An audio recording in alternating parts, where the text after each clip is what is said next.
ما شاء الله لا حول ولا قوة إلا بالله العلي العظيم. حسبنا الله ونعم الوكيل، نعم المولى ونعم النصير.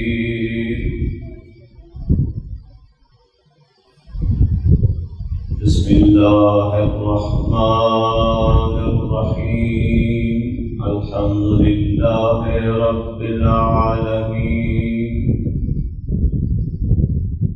والصلاة والسلام على أشرف الأنبياء والمرسلين، خاتم النبيين أبي القاسم محمد، اللهم صل على محمد وآله الطيبين الطاهرين المعصومين، واللعنة الدائمة على أعدائهم أجمعين. أما بعد، قال سبحانه وتعالى في كتابه الحكيم: بسم الله الرحمن الرحيم. إن الدين عند الله الإسلام. وقال إمام الحسين عليه الصلاة والسلام: هيهات من الذلة. خاندان اہل بیت کے مل کے بلند آواز سے صلوات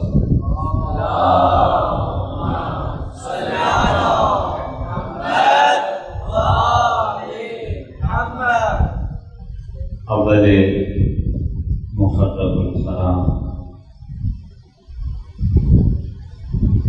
اللہ رب العزت جہاں کہیں بھی عزاداران سید الشہداء عزاداری کر رہے ہیں، کریں گے، ان کی عزت، مال، ناموس کی محافظت فرمائے. دعا کریں کہ اللہ رب العزت ہمارے مولا، ہمارے آقا امام زمان علیہ السلام کے ظہور میں تاجیل فرمائے، اور دنیا جہان میں جہاں کہیں بھی حق کی خاطر کوشش اور محنت کر رہے ہیں، اپنی جانیں حق کی خاطر قربان کر رہے ہیں، اللہ رب العزت اس کوشش، اس کاوش کو اپنی بارگاہ میں منظور و مقبول فرمائے. اور ظالم اور ستمگر جس شکل میں بھی موجود ہوں، اگر لائق ہدایت ہیں تو اللہ انہیں ہدایت عطا کرے، اور اگر لائق ہدایت نہیں ہیں اللہ انہیں حدیث کو نافذ فرمائے.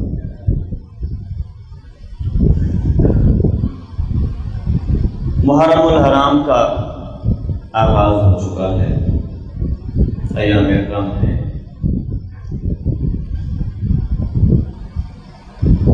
دنیا جہان کے لوگ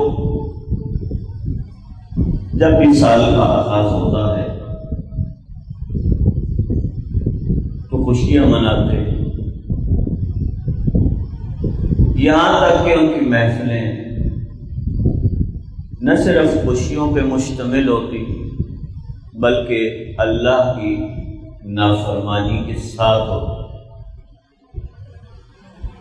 خوش قسمت ہیں آپ کہ اللہ رب العزت نے ہمیں سال کے آغاز ہی سے کربلا والوں کے ساتھ جوڑ دیا.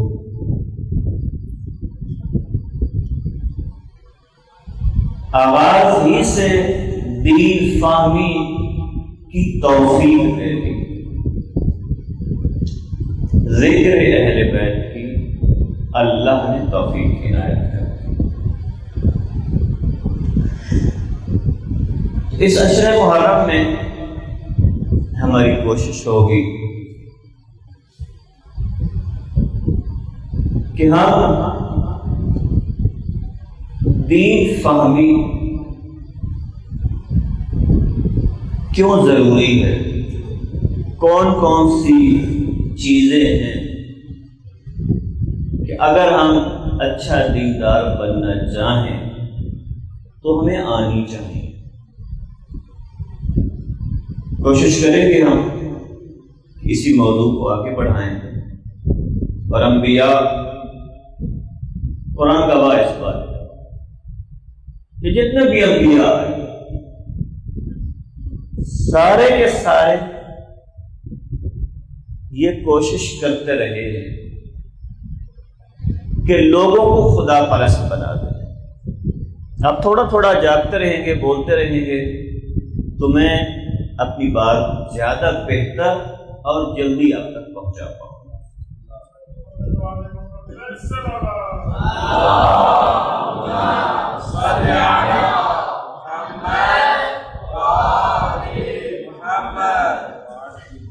وقت ایسا ہے جس میں آپ بولیں گے تو انشاءاللہ جاگ کریں۔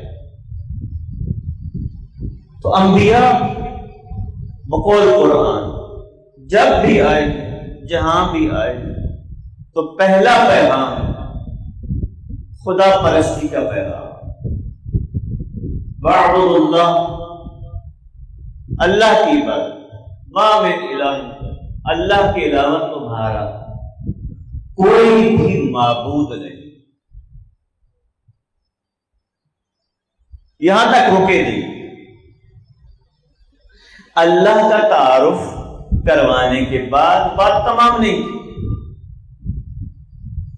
وَاجْتَنِبُوا الطَّاغُوتَ، ہر وہ قوت اور طاقت کہ جو اللہ سے دوری کا سبب بن جائے،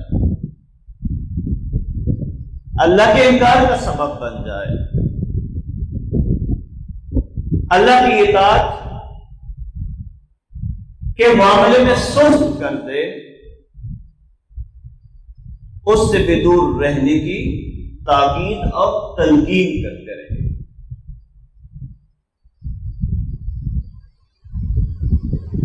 اب اگر تھوڑا سا ہم آگے بڑھیں اور اس بات کا جائزہ لیں کہ انبیاء تو سارے اللہ کی طرف بلا رہے، اللہ کی اطاعت کی طرف، اللہ کی معرفت کی طرف بلا رہے، تو پھر یہ دین کیا ہے جو آج ہمارے پاس موجود؟ ہم دیکھتے ہیں معاشرے میں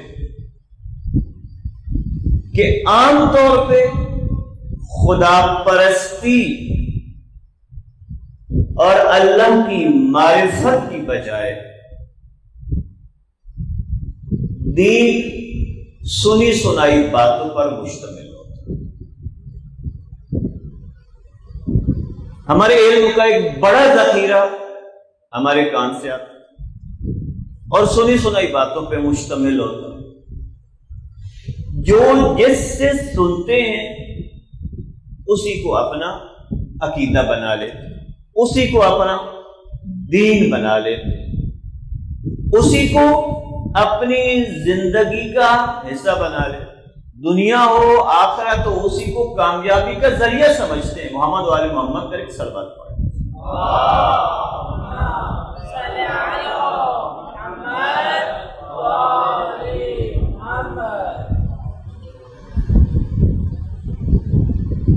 سنی سنائی باتوں پر اپنی دین کی بنیاد، یا تھوڑا سا مزید آگے بڑھیں تو بہت سارے لوگ خرافات اور بدعتوں کو کہ جو ان کی نظر میں دین ہوتا، کیونکہ معاشرے میں پھیلی ہوتی ہیں، تو وہ اپنے دین کی بنیاد ان الٹی سیدھی باتوں پر، ان بدعتوں پر قائم کرتے ہیں اور پھر ساری زندگی اسی کے مطابق گزار دیتے۔ سوچتے نہیں، غور نہیں کرتے۔ امیر المومنین علیہ الصلوۃ والسلام ارشاد فرماتے ہیں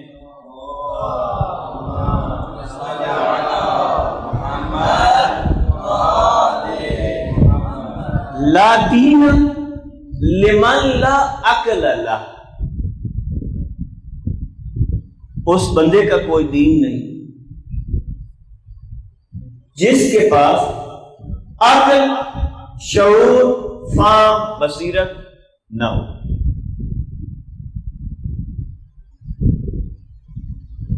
بغیر شعور کے، بغیر فہم کے جو بھی دین آئے وہ دین حقیقی نہیں۔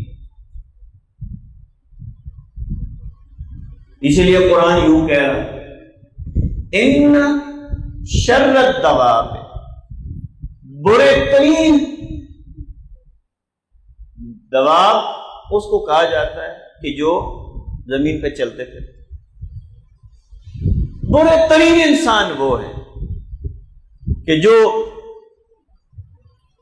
اللہ کے نزدیک الصم البکم، کہ جو بہرے اور گونگے، الذین لا یعقلون، اور اپنی عقل سے کام نہیں لیتے۔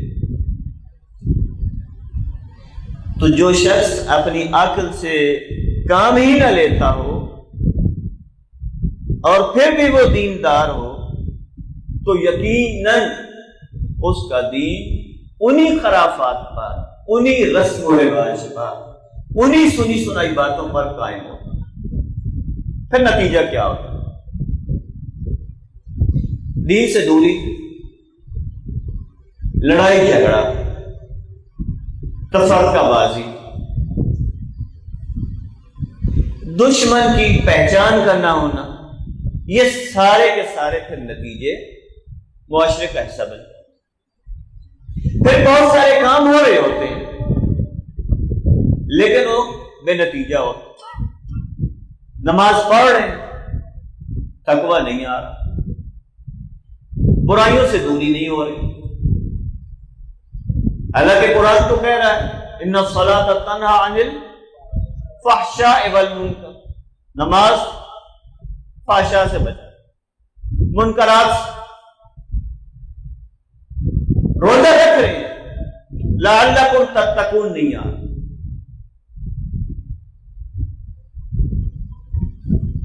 چونکہ کربلا محرم کا آغاز ہے تو آپ دیکھتے ہیں کہ ہماری عزاداری اگر حقیقی عزاداری ہو تو ہر وہ کام کہ جو امام حسین علیہ السلام بیان فرما رہے ہیں وہ معاشرے میں دیکھیں۔ لیکن اگر فقط اور فقط رسم و رواج پر رہ جائے،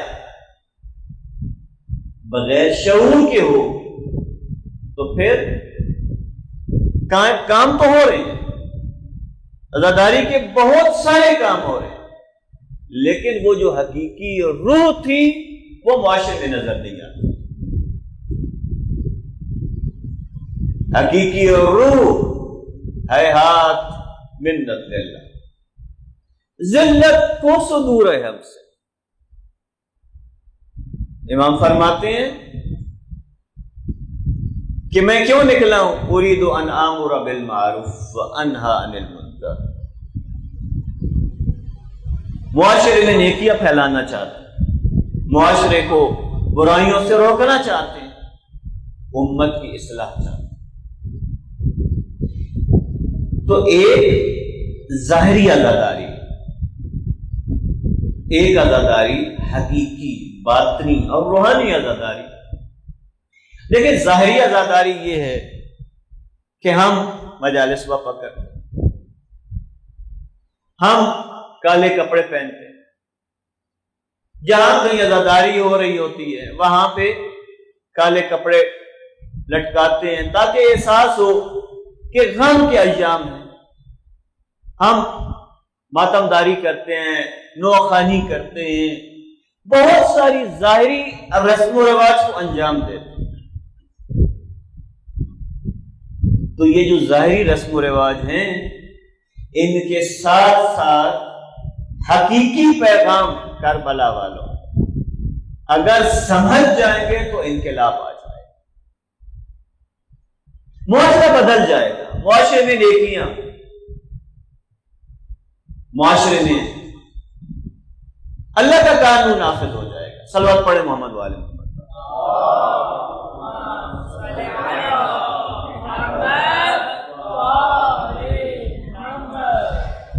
تو بات ہو رہی تھی کہ اگر انسان دین کو سمجھ کے ساتھ نہ لے، صرف رسم و رواج پہ رہ جائے، تو امام فرماتے ہیں، امام محمد باقر علیہ السلام ارشاد فرماتے ہیں،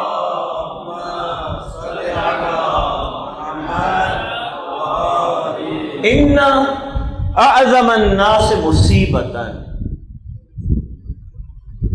سب سے بڑی مصیبت اس شخص کے لیے ہے کہ جو لبس الدین علی غیر فہم، کہ ایسا شخص کہ جو دیندار تو ہے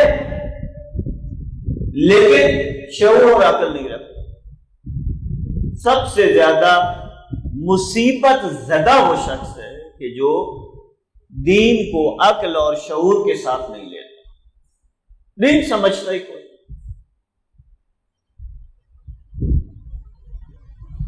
اسی لیے امام فرماتے ہیں تفقہوا فی حدیثنا، ہماری باتوں میں غور و فکر کرو۔ کیوں بھلا؟ فرماتے ہیں وعلموہ الناس، ساتھ فرماتے ہیں کہ یہ جو خود غور کر رہے ہو اس کے ساتھ ساتھ لوگوں تک بھی پہنچاؤ۔ فإنی احب، میں امام فرماتے ہیں میں پسند کرتا ہوں، ان یرا فی اصحابی مثلکم، کہ تمہارے جیسے میرے چاہنے والے لوگ ہوں، تمہارے جیسے لوگ ہوں میرے چاہنے والے۔ کون سے والے؟ کہ جو تفقہ فی الدین، جو دین کو سمجھیں، دین ہے کیا، دین کی بنیادیں کیا ہیں، اور اسی حساب سے۔ تو پھر اگر ہم نے سنی سنائی باتوں پہ عمل نہیں کرنا، افواہوں پہ دین کی بنیاد نہیں بنانی، خرافات، بدعات، تو پھر کیا کریں؟ دین کہاں سے سیکھیں، کہاں سے سمجھیں؟ تو تین ہی بنیادی چیزیں ہیں جن سے دین سمجھنے کی ضرورت ہے۔ پہلی چیز قرآن مجید، کہ جو اللہ رب العزت نے ہمیں ضابطہ حیات کی شکل میں دے دیا اور کہا یہ تمہارا دین ہے، اس میں ساری کی ساری دین کی باتیں موجود ہیں۔ دوسری سنت پیغمبر ہے، سنت اہل بیت ہے کہ جس سے دین لینا۔ اگر قرآن مجید کو ٹائم دیں گے، اگر سنت اہل بیت کو وقت دیں گے، اگر سمجھنے کی کوشش کریں گے،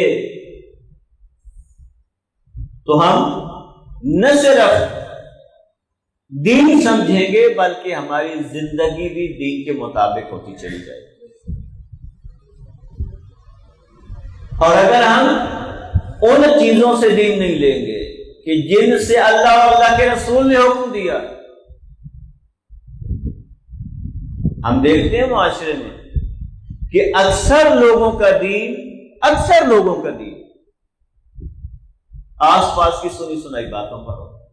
پھر جب ہم ان سے پوچھتے ہیں بھائی یہ کون سی بات ہے جو تم نے کی ہے، اس نے بتائی تھی، ابے سے سنی تھی، ہمارے استاد یوں کہہ رہے تھے۔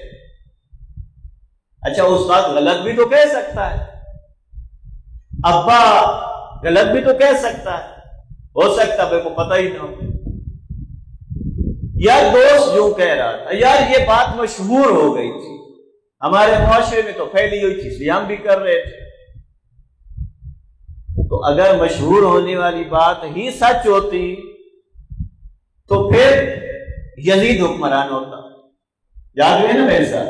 صلوات پڑھیں محمد والے۔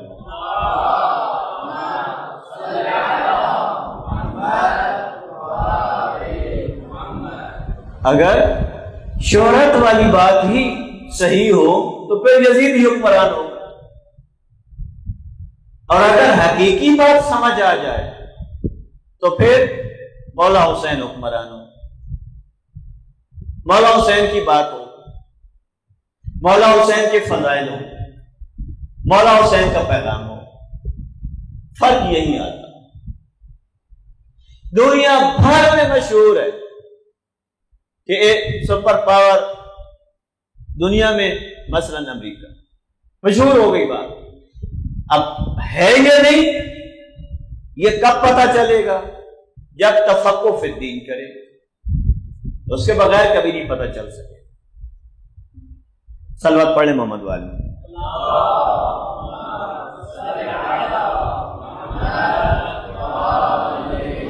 اس لیے امام فرماتے ہیں تفقہ فی الدین فإن الفقہ مفتاح البصیرہ۔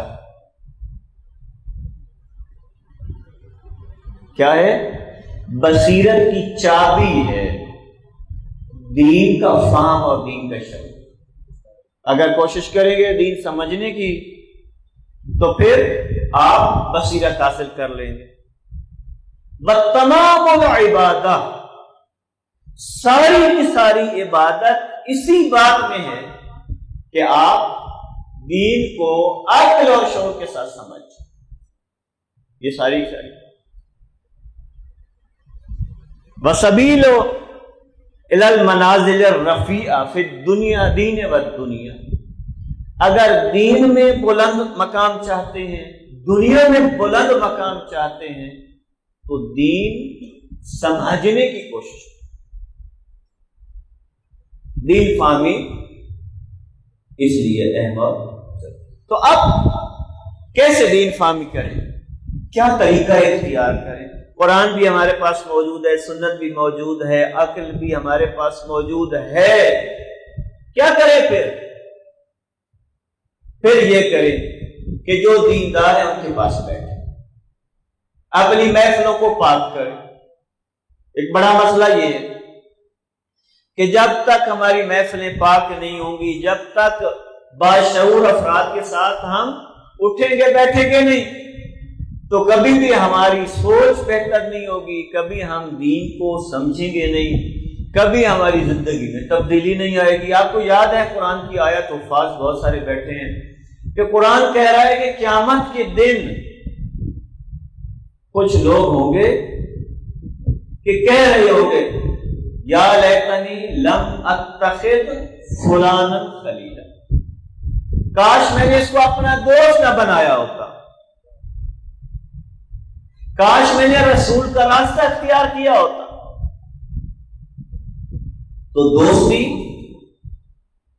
زندگی انسان پہ اثر ڈالتی ہے۔ اگر دوستی اچھی ہوگی تو انشاءاللہ آپ بھی اچھے بنیں۔ اسی لیے امام فرماتے ہیں کہ اگر دیکھنا چاہتے ہو یہ بندہ کیسا ہے تو اس کے دوستوں کو دیکھو، اگر اس کے دوست اچھے ہیں تو سمجھ جاؤ یہ اچھا ہے، دوست برے ہیں تو سمجھ جاؤ یہ انسان ہے، دوست دیندار ہیں، سمجھدار ہیں، باشعور ہیں تو سمجھ جاؤ یہ بندہ بھی۔ اور اگر بے شعور دوست کوئی سوچ فکر نہیں رکھتے، ایسے دوست بنا لیے تو پھر کبھی بھی انسان رائے ہدایت پہ نہیں آ پاتا، پھر غلط راستوں پہ ہی چلتا چلا جاتا۔ تو آج کی بات کا خلاصہ یہ ہے کہ اگر ہم ایک ہے دین کی ضرورت کیا ہے، ابھی دین کی ضرورت آپ کو پتا ہے، پڑھ لیجئے گا جا کے۔ اس وقت ضرورت ہے دین فہمی کی ضرورت کیا ہے اور وہ کیسے ضرورت پوری کی جا سکتی۔ دین فہم کتنی ضروری ہے، روایات ڈھیروں کی ڈھیروں روایات آیات ہمیں توجہ دلا رہے ہیں اس بات کی طرف کہ ہم زیادہ سے زیادہ اللہ کا دین سمجھنے کی کوشش کریں، دین فہمی زیادہ۔ تو پہلی بات کہ ہم چاہتے ہیں کہ دیندار بن جائیں اور باشعور بن جائیں دینی اعتبار سے، تو پھر ہمیں اپنی دوستیاں، اپنی محفلیں، اپنی اٹھک بیٹھک ایسے لوگوں کے ساتھ محفلیں اپنائیں کہ جو علماء کی، جو سمجھدار لوگوں کی، جو دیندار لوگوں کی، ایک بڑا۔ دوسری بات خود کوشش کریں کہ قرآن پڑھیں،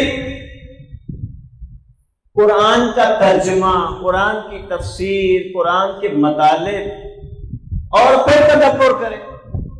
آپ کو جب قرآن سمجھنے کی کوشش کریں گے، تدبر کریں گے، تو آپ کو دین کی کلیات بھی سمجھ آئیں گی، ساتھ ساتھ دین معاشرے میں، ہماری زندگی میں کہاں کہاں فائدہ دے سکتا ہے وہ سمجھ آتا چلا جائے۔ تو اس کے ساتھ حدیث پڑھیں، اس لیے کہ حدیث بڑا خزانہ، کتنی ڈھیروں کتابیں موجود ہیں الحمدللہ ہمارے پاس، اہل بیت اطہار علیہ الصلوۃ والسلام کی ڈھیروں حدیثیں ہر باب میں موجود، ہر پہلو پہ حدیث موجود۔ تو یہ چند چیزیں ہیں کہ جن کی طرف توجہ کریں گے تو دین فہمیں۔ بس آج سے طے کر لیں کہ ہم نے سنی سنائی باتوں پہ اپنا دین کی بنیاد نہیں رکھی، افواہوں کو اپنے دین کا حصہ نہیں بنانا، دین سمجھنا ہے، دین کی حقیقت کو سمجھنا ہے، اور پھر کربلا کے بارے میں بھی سنی سنائی باتیں اور رسم و رواج سے آگے بڑھنا، اور آگے بڑھ کے حقیقی کربلا کو سمجھنے کی کوشش کی۔ یقین جانیے جن معاشروں نے حقیقی کربلا کو سمجھا ہے، آج وہ دشمن کے مقابلے میں کھڑے، آج وہ عزت سے جی رہے ہیں۔ اس لیے کہ امام خمینی فرماتے ہیں کہ محرم اور سفر ہے کہ جس نے اسلام کو زندہ کیا۔ پھر فرماتے ہیں یہ کربلا، یہ جو انقلاب آیا ہے، یہ اصل میں کربلا کی برکت ہے، کربلا کا پیغام تھا کہ جو انقلاب آیا۔ تو جن لوگوں نے محنتیں کی، کوششیں کی اور کربلا سمجھی ہے، آج وہ دنیا کے سامنے کھڑے ہو کے یہ کہتے ہیں ہے ہاں من الذلہ، یہ ذلت ہم سے کوسوں دور ہے، ذلت کی موت قبول نہیں، عزت کی موت ذلت کی زندگی سے بہتر ہے۔ آج یہ جملہ کہتے وہ نظر تو طے کر لیں میرے پیارے بھائیوں، دوستوں، طلباء ہیں زیادہ، کہ ہم کوشش کریں زیادہ سے زیادہ اہل بیت کے فضائل تو پڑھیں، دقت کریں، اہل بیت کے اطہار کے مسائل دقت کریں، اپنی عقل کو استعمال کریں۔ جب آپ اپنی عقل کو استعمال کریں گے تو انشاءاللہ وہ دین جو خالص دین ہے وہ آپ کے پاس ہے، جہاں جائیں گے آپ کی عزت کا سبب بنے، آپ کے وقار میں اضافے کا سبب بنے۔ یہ کربلا ہے کہ جو ہمیں ہر روز پیغام دے رہی ہے، کربلا بتا رہی ہے، اے جوانوں، کربلا کہہ رہی ہے اے جوانوں، آپ کی جوانیوں سے زیادہ ہمیں اکبر کی جوانی نصیب۔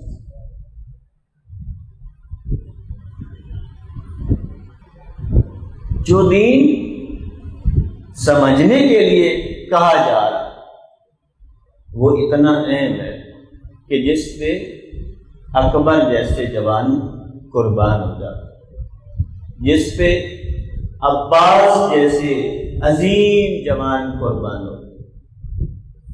یہ دین ایسا دین ہے کہ جس پر حسین مولا جیسی عظیم ہستی قربانی پیش کرتی ہیں اور فخر کرتی ہیں اس پر کہ اللہ کے دین کو ہم نے بچایا۔ امیر المومنین علیہ الصلوۃ والسلام امام حسین کی طرف نگاہ کرتے ہیں اور فرماتے ہیں یا عبرتا کل مؤمن، اے ہر مومن کے آنسو۔ امام حسین فرماتے ہیں بابا جان یہ آپ نے مجھے فرمایا ہے؟ قال، فرماتے ہیں ہاں یا بنیا، اے بیٹے آپ ہی کو کہا ہے۔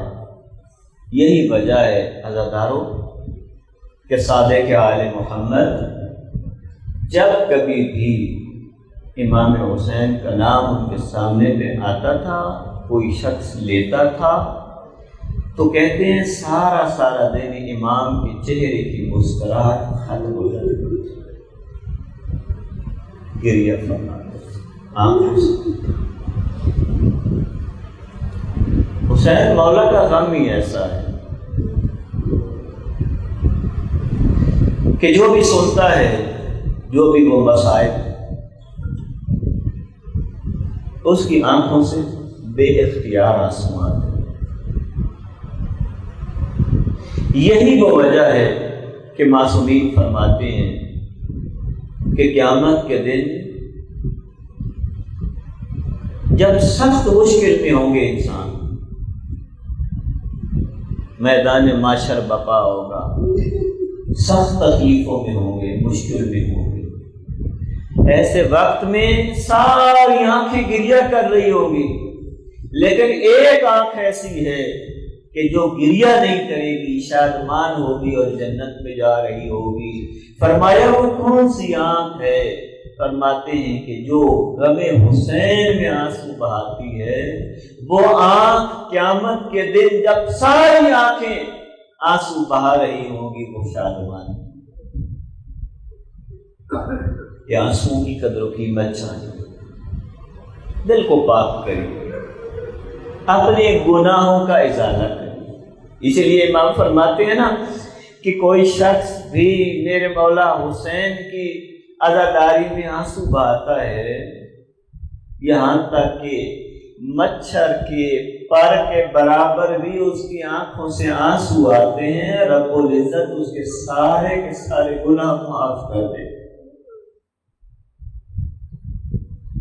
عزادارو اس کی قیمت ہے کہ آپ جو گریہ کرتے ہیں، دل کو پاک کرتے ہیں، عزادارو اپنے گناہوں سے پاک ہو جاتے ہیں۔ پھر کوشش کریں کہ اس کے بعد گناہ نہ ہو۔ لیکن یہ واقعہ کربلا جو سال ہر سال سنتے ہیں، امریکہ کا ایک صدر تھا، ایک دفعہ جلوس نکلا ہوا، لوگ عزاداری کر رہے ہیں، ماتم کر رہے ہیں، تو دیکھا وہ پوچھتا ہے ساتھیوں سے یہ کیا ہے؟ کہا یہ مسلمان شیعہ فرقہ ہے کہ جو 1400 سال پہلے ان کے نبی کا نواسہ کربلا کے میدان میں بے دردی سے قتل کیا گیا تھا، یہ اس کی عزاداری کر رہے۔ اچھا، تو 1400 سال پہلے کہتا ہے کہ پھر تو یہ زندہ قوم ہے کہ جس کے اندر 1400 سال گزرنے کے بعد بھی شہید کا خون خشک نہیں ہوتا، وہ زندہ قوم ہے۔ لیکن عزادارو، یہ عزاداری، یہ دکھ، یہ مصیبتیں کہاں سے شروع ہوئی؟ شاید یہ اس وقت شروع ہوئی کہ جب اللہ کے رسول نے لوگوں کے سامنے یہ اعلان کیا تھا، اللہ کا پیغام پہنچایا تھا، لا اسألکم علیہ اجرا الا المودۃ فی القربى۔ جب اجر رسالت مانگا ہے تو دنیا پرستوں کے لیے جگہ تنگ ہوتی چلی گئی۔ دنیا پرستوں نے اہل بیت اطہار کے دروازے بند کرنا شروع کی، اور پھر ایک ایک مصیبت یاد کریں، اپنی انسان مصیبت بھول جاتا ہے۔ ایک وہ وقت تھا عزادارو، کیسے ہوتا ہے کہ ایک 18 سال کی خاتون دربار جانا پڑتا ہے،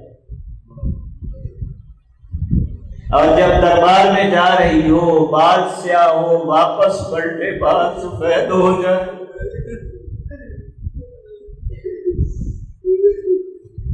ایک 18 سال کی خاتون کو اتنے مسائل برداشت کرنے پڑ جائیں، کہنا پڑ جائے کہ اتنے مجھ پہ مصائب آئے، اگر پہاڑوں پہ آتے پہاڑ ریزہ ریزہ ہو جاتے، دنوں پہ آتے دن سے راتوں میں بدل جاتے، یہ کیسی مصیبتیں۔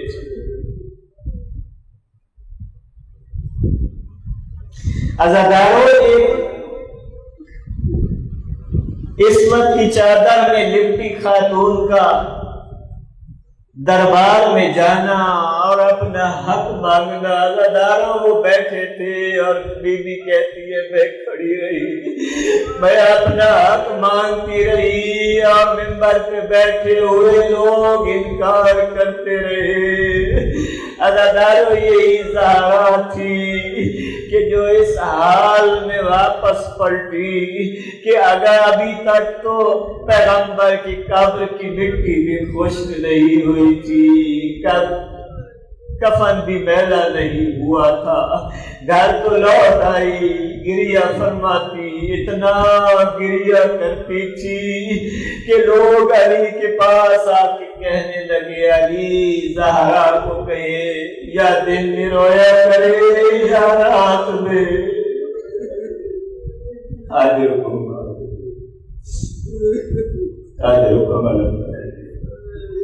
یا دن میں رویا کرے یا رات میں رویا کرے، ہمارا سکون برباد ہو گیا ہے۔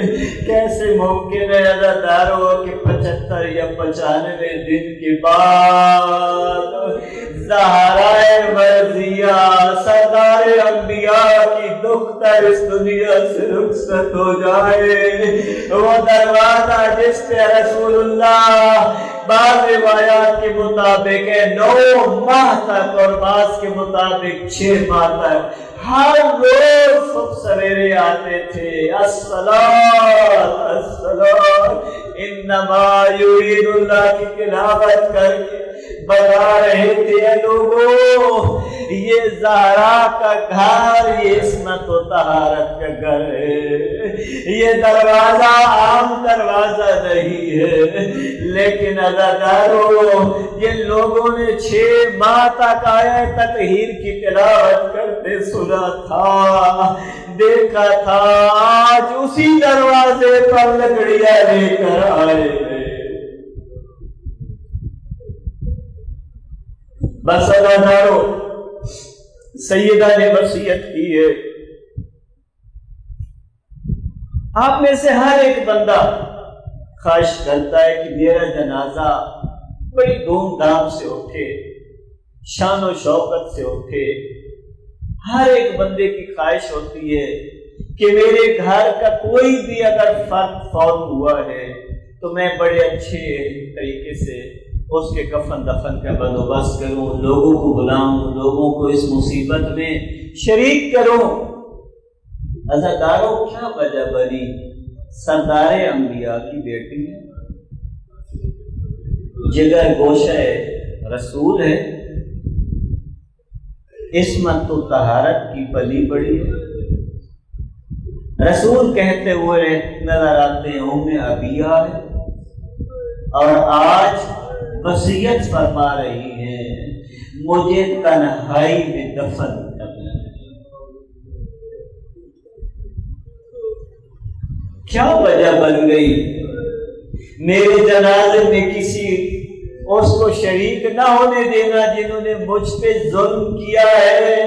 عزاداروں، کتنی مصیبت کی بات ہے کہ نبی کی بیٹی ہو کر سیدۃ نساء العالمین ہو کر یہ کہہ دے کہ میرا جنازہ رات کی تاریکی میں اٹھانا. زہرا کہہ رہی ہے علی میرے جنازے پہ لوگوں کو شریک نہ ہونے دینا. کہہ رہی ہے میرا جنازہ رات کی تاریکی میں دفن کر دینا. عزادارو یہی مصیبتیں جو رونے پہ مجبور کرتی ہے. سیدہ زہرا جب زخمی حالت میں تھی تسبیح نہیں پڑھ پاتی تھی. اپنی اولاد چھوٹی چھوٹی ہے کیسے سنبھالتی ہوگی. اللہ آپ کو اجر عطا کرے. ایک وقت ایسا آیا کہ جب زہرا اس دنیا سے رخصت ہونے لگی ہیں فرماتی ہیں آپ کو معلوم ہے نا امام حسین علیہ السلام کی شاید 8 سال عمر تھی. پھر امام حسن ہیں, پھر زینب کبریٰ, پھر ام کلثوم ہے, چھوٹے چھوٹے بچے ہیں. آج یتیمی کا دور دیکھ رہے ہیں. زہرا جب دنیا سے رخصت ہونے لگی نا تو ایک دفعہ کہتی ہیں حسن اے حسین اپنی ماں کو آخری ودا کر لو, اپنی ماں کا آخری دیدار کر لو. میں کہوں گا زہرا اگر کوئی اپنی ماں کی زیارت نہ کر پائے اور بعد میں آتا ہے تو کم از کم قبر پہ جا کے اپنے دکھوں کا گداوا کرتا ہے. لیکن زہرا مرضیہ کتنی بڑی مصیبت ہے کہ آپ کے مرنے کے بعد آپ کی قبر کے نشانات بھی باقی نہیں ہے کہ کوئی چلا جائے حسن حسین آپ کی قبر پہ جا کے آپ کے اپنے دل کی براس ختم کر سکے. اللہ دارو ودا ہو گیا. امام علی بیوی کو غسل دینے لگے. فرمایا مجھے غسل خود دینا. اور امیر المومنین کے ساتھ اسما تھی. امام فرماتے ہیں اسما رو رہی تھی, بار بار گریہ کر رہی تھی. مولا فرماتے ہیں خاموش رہو, صبر کرو. اچانک ایک دفعہ امیر المومنین کی چیخ بلند ہوئی. اسما کہتی ہیں اے امیر المومنین ابھی تو آپ فرما رہے تھے کہ اسما صبر کرو, کیا ہوا؟ فرماتے ہیں زہرا نے مجھے نہیں بتایا کہ میری پسلیاں بھی ٹوٹ چکی ہے.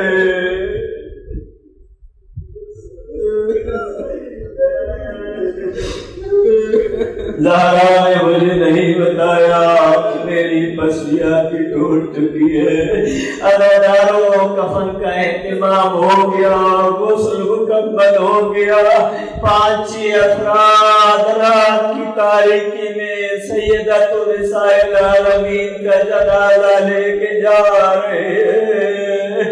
میں کہوں گا حسن حسین زینب کبریٰ ام کلثوم آج کتنی خوش قسمت ہے کہ آپ کی والدہ کا جنازہ بھی اٹھا, انہیں کفن بھی دیا گیا. کربلا کا ایک مقام ہوگا, ایک چھوٹی سی بیٹی اپنے باپ کے جنازے پہ آ رہی ہوگی. نہ صرف ودا نہیں کیا جائے گا بلکہ اس کو پہ تماچے مارے جائیں گے.